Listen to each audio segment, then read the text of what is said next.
Hello ladies and gents, welcome back to the channel. Welcome to a new review. It's time to review the suspension upgrade I did 4 months ago. Now the OEM suspension is on the hard side. It was advertised as sporty, and for a daily driver I wanted a little bit more comfort. I've looked up at the Tesla Highland shocks, but local Tesla did not want to sell me those. So I did some research and found out that Koni Special Active is the best option, but they're red and they get noticed on the technical exam of the car. So I've also found out there's the exclusive version from Mr. Reber in Stuttgart, and that he has co-developed with the Koni a more softer version, or let's say more comfortable. And I've said, why not? I'm gonna go there. And Mr. Reber, or Marcus, was very friendly.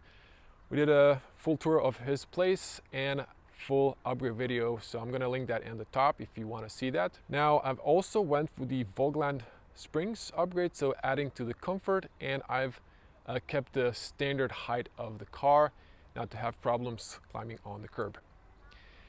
Now we'll show you the car, and I'm going to explain the FSD technology, and we're going to take it for a spin, of course. So here's my baby. Now, as I've mentioned, I wanted to keep the stock height, because if I would lower the car, I would lose comfort, so it would be counterproductive. Plus, I need to climb on the curb where I park, so that's also the reason behind that. Now, I've chosen these parts because they're not colorful, so I can pass the technical exam, and I did pass it without problems. I didn't have to pay for the homologation locally here. Now also I will include the Hankook Ion Evo review. These are low rolling resistance tires. My consumption actually went down. I even did once the same trip with 10% less of battery spent. These are also very quiet. I think these were maybe, I forgot now, below 70 decibels, probably the quietest tire. And on a smooth surface it's super quiet, so these have the sound absorber. Hankook Ion Evo is just rebranded S1 Evo something that you have on the Model Y. It's the same thread pattern, it's just a different sidewall. Okay, now I'm gonna try just a little bit to show you here of the springs there. You can see here Reber Vogtland. These are gray from Marcus. These are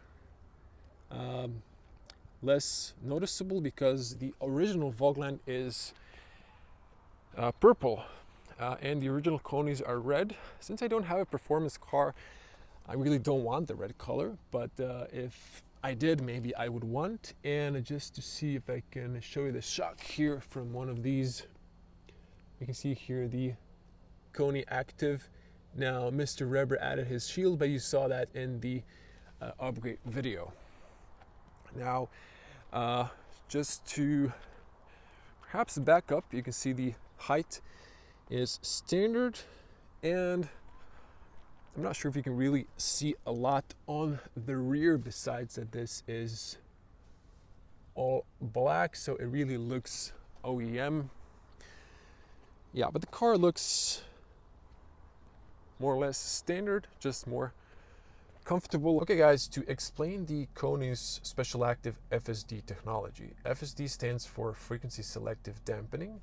Basically, this is a mechanical shock that has two valves that work in parallel, and they react to frequency. When you're driving on a smooth surface, you are experiencing low frequency sounds or low frequency vibrations, and in that case, the valve reduces the oil flow and it stiffens up the shock. So when you're going to bends, you are having great handling, there's less body roll, and you have precise steering. When you are driving on bad surface, when you hit a pothole, manhole, or a speed bump, that's high frequency. So it reacts to that and increases the oil flow, and it softens up the ride. So once again, to repeat, smooth surface, it stiffens up and adapts to the road, and then rough surface, it's loosens up or gets more comfortable. In addition to that, I've added the Vogtland springs with the standard height, and these help out to add into the comfort. It gives you more like, let's say, OEM French cars feeling, maybe less sporty feeling from BMW that you have in the new Model 3. Highland or Juniper, their springs are really on their more stiffer side. These OEM springs I had in this car were more stiff, and you feel with the shocks they're also more stiff. Every bump, every imperfection on the road. But with this setup, Koni and Vogtland springs, I have a very smooth ride. So that's something I was personally looking at, and it just feels great. So the new springs help at climbing the curb at low speeds, going over speed bumps, even those that are not like super nice and round, that are more angular and rough. And generally, the ride quality altogether feels better.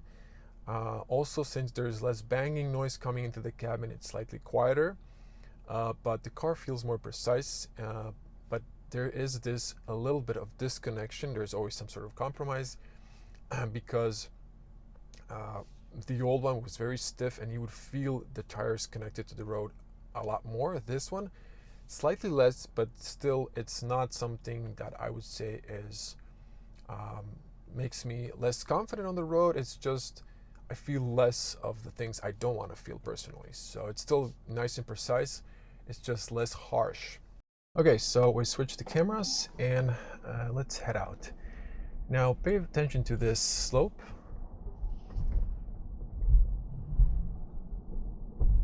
Very comfortable.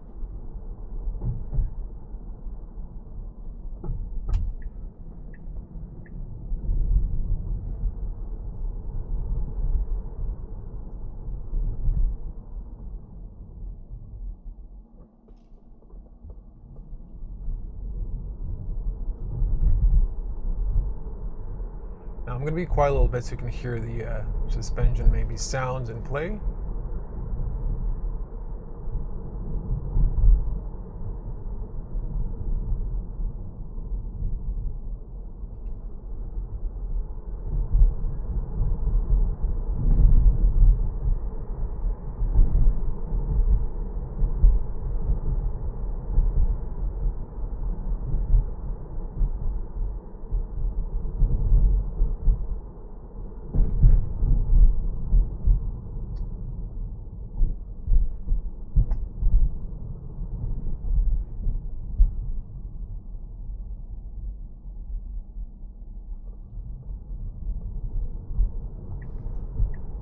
That was a good speed bump. This one should be a bit stiffer.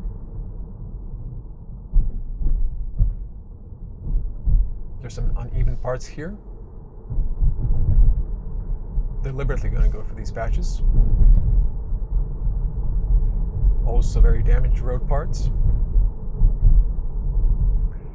So with the OEM, this was very harsh. You would feel all of it. With this new setup, it is noticeable, but much more comfortable.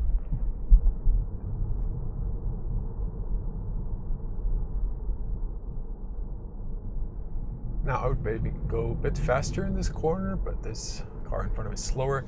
But again, now smooth surface, the shocks stiffen up, have a nice handling. But with Vogtland springs, you're also getting comfort at low speeds.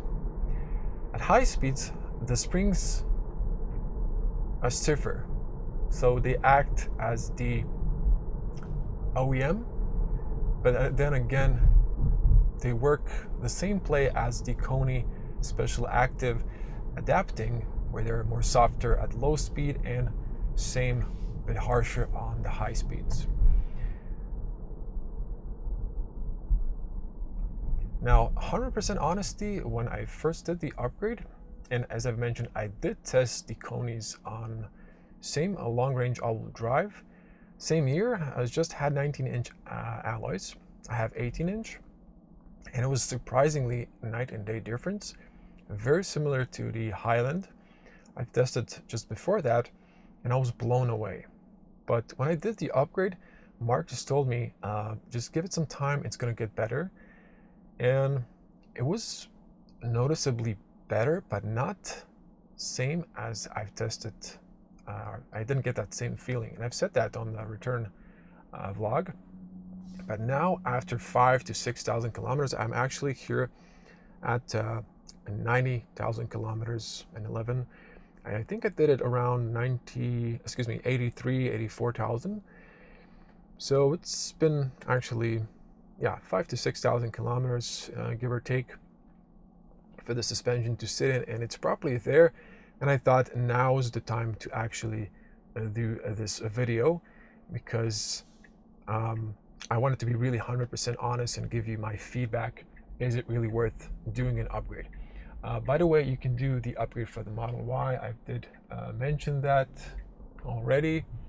And if you have the new Model Y as well, or the Highland, I saw people upgrading as well, because I did test the Juniper and the Highland before that, and they're a bit stiffer. They're not comfortable as this setup, and many of you will be going for that. I'm gonna be a little bit quiet here, so you're gonna hear also the suspension play.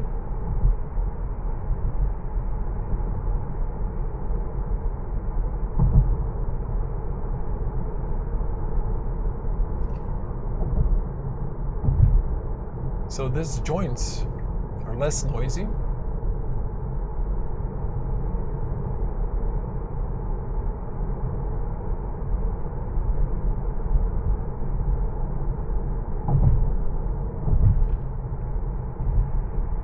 Thanks to this, there's a less cabin noise, less banging noise, especially in the back. My plan is going back to Mr. Reber, because I'm going to be visiting the Munich EAA fair this fall, so I'm going to do one of the back links as well, swap. It was pointed out in the upgrade video, just didn't have time to do it in Tesla, so I just decided I'm going to go visit Marcus again.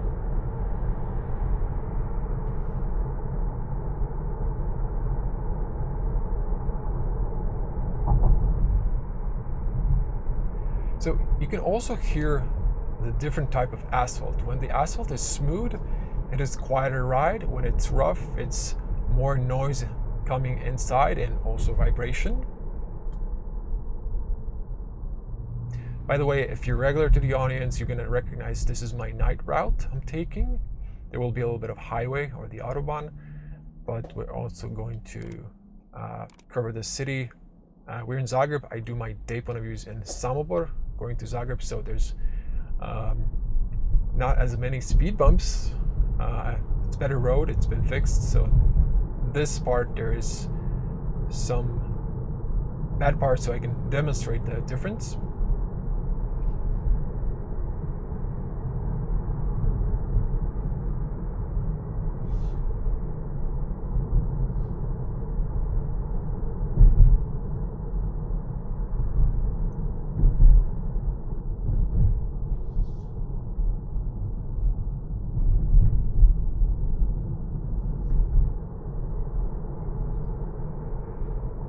Now, I might cut in a little bit of really bad roads in Zadar.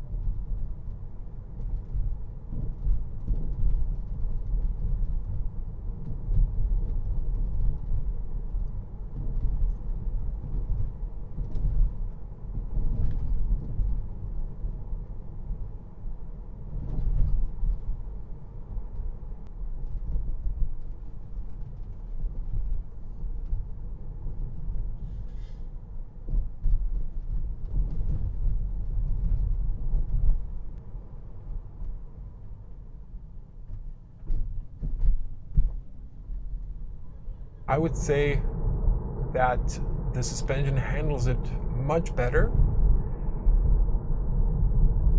The only difference in the new Model 3 Highland, if we're going to compare these, and the new Model Y Juniper, they have the new, well, the Model 3 doesn't, but the new Model Y does, single casting. So basically this car is welded different parts to form the body, and when you're going in the bends, it's doing a lot of body movement. The single cast is doing less of it, it's more stiffer, so Tesla was focusing on NVH, noise, vibration, and harshness. With a harsher body, there's less vibrations, and it's just less noise in the cabin.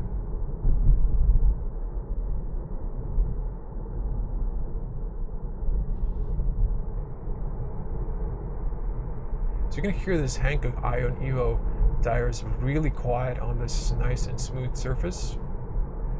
There's even smoother than this, and it's super quiet, barely noticeable. I love it.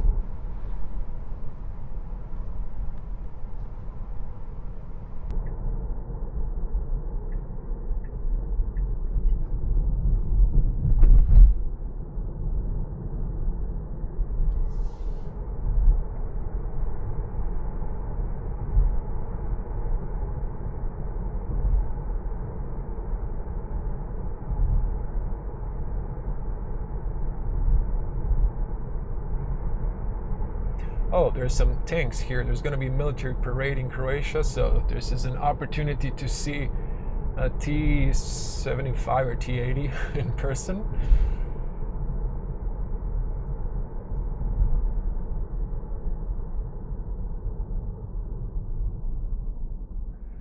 Okay, on top of this overpass, there are 3 manholes. They're really deep. The middle one, the second one, is super deep. It's already damaged. I'm starting to avoid it with the new cars, but I'm gonna hit it anyway. And I'm gonna be quiet so you can hear it. Here it comes. This is the first one, it's okay. This is the deep one. Wow, that was surprisingly good at 50. At 70 it would be like, you would feel it, but it's much more softer than the OEM. I've tested my friend's standard range, it's same model years, just rear-wheel drive, much lighter car, and I consider it really the ideal weight and for the comfort that it provides. And recently my friend asked me he was on vacation, to bring his cars to a body shop. So as a good friend, I did it. And I've just noticed how stiff and harsh is suspension. It's stiffer and gives you more feedback of the road, but in a bad way, because you feel all the imperfections. This way I still feel it, not as much, but it's still very good. Very still precise in corners. There isn't much compromise. Besides that, you are not super connected, or you don't feel super connected to the road as on the OEM. But that's something you want on track, not on daily driving. This connection to the road is fine for me personally. There's a rough asphalt here, there's patches of smooth, fixed.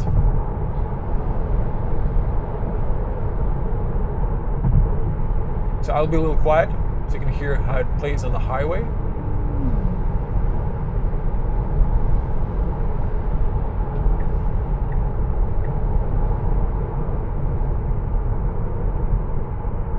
You can also hear these tires.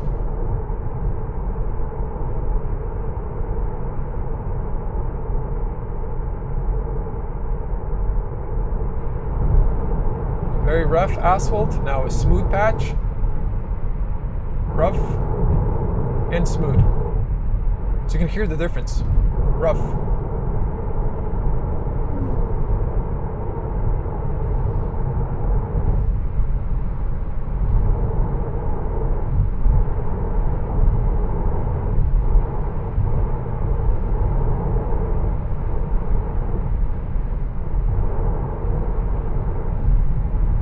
So very bad surface here. You feel it, but it's gentle. On the OEM, it was just harsh. There's some patchings here. I'm gonna deliberately go through these.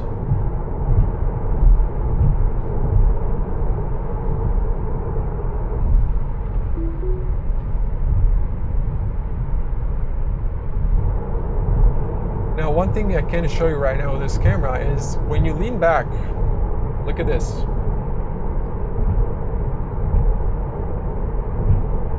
I know the camera has stabilization, so I really can't show you this, but there's less vibrations from the seats. And with the OEM setup, my head would be wobbling with the headrest. It's just hitting me constantly. With this, there's really a lot less play in the movement of the seat. And that's where it shows the difference of the comfort and the new suspension quality. And I think it's well worth it to do an upgrade. If you're planning keeping your car for a longer period. And honestly, even if I would buy a Model Y and do an upgrade, I would definitely go and do a suspension upgrade. And also have in mind that suspension is something that has almost like an expiration date. It's not specifically at certain kilometers, but roughly, depends on the types of surface you drive and the road.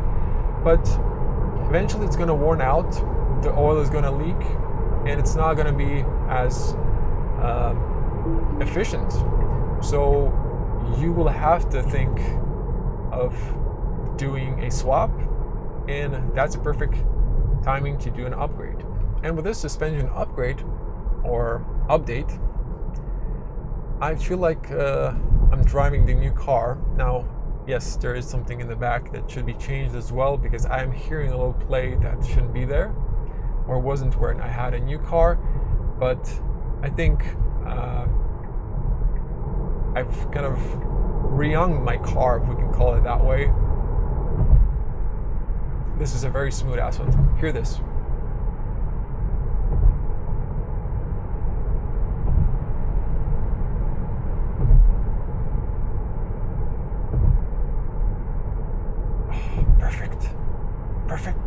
Perfect. And then rough. But these tires are amazing. I would definitely recommend them. Go for the dedicated EV tires. I know the one without the acoustic foam are cheaper, but the low rolling resistance really matters. Let me show you here on the, actually they moved it, I'm just gonna do like this, trip computer. My average is 17.2. They added a new decimal here, so 17 or 172 watts per kilometer, but I always take the first two digits, so you have kilowatts. So 17.2. When I had the OEM tires, I was around 17.5. So this started dropping, and I'm really happy with the tires. My consumption is here 15.4 at this drive, and I get to low as like 13, 12 sometimes. So it's really impressive. Now on the highway, it really depends on the temperature that battery likes, but from Zadar to Zagreb, there's usually mostly going downhill. I've actually once arrived with only 70% of battery. I usually spend 80% of battery for that destination. It's a little bit less than 300 kilometers, and there's a lot of actually, yeah, I don't have the route now. It's a lot of mountain area going through, so it's not just a flat terrain. If it was flat, I would probably do more, or excuse me, spend less. But still, very, very happy overall with the whole upgrade I got, and special thanks to Marcus.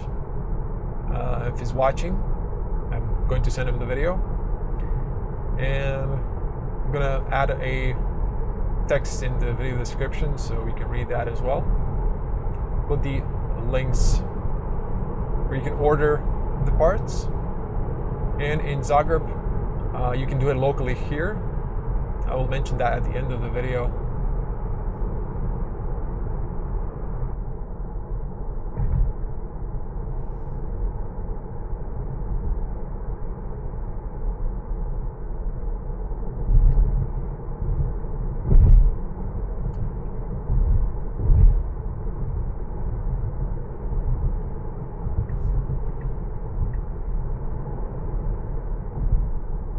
Look at this up and down. There's sometimes like synced parts. The car handles that perfectly. It's just smoother, very smooth.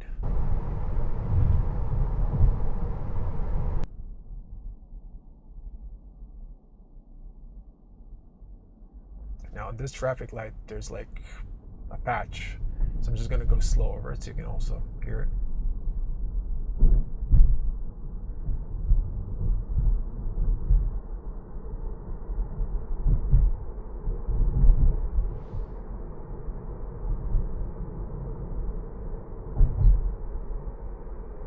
Now on the back, there's this sound. I'm not sure if the mic is picking it up, and I think it's one of the links that need to be replaced.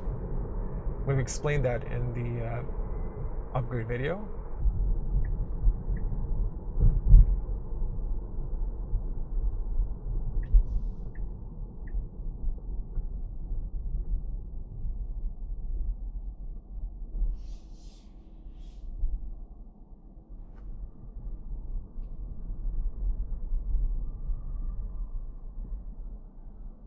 Now, before I wrap this up, there's a really crowded here, but I'm gonna go into the lower floor, and then I'm gonna come back to the middle floor just to show you it's not the same way to exit, but here's a lot of play of the body.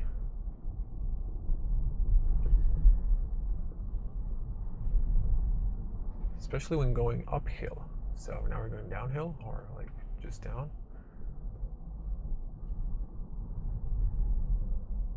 Especially if it's like really steep. It's not super steep here, but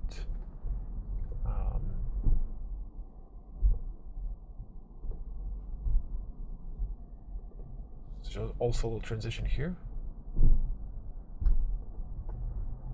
So this is where I would hear a lot of body roll, or excuse me, a lot of chassis moving, and after the upgrade, it's just not as much present.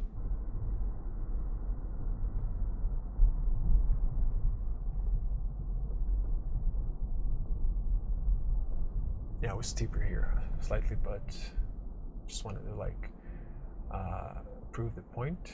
Thank you for watching all the way to the end. Now, if you want to do a suspension upgrade like me, it's also available for the Model Y. You don't need to go to the Stuttgart if you're not close.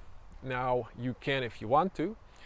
And in Zagreb, you can do a upgrade. It's called Gabriek Tuning, just outside Zagreb in Sveta Nedelja. I'm gonna link in the video description a link to that garage where you can order and do an upgrade to your car. Now also you can directly order the parts if you want from Mr.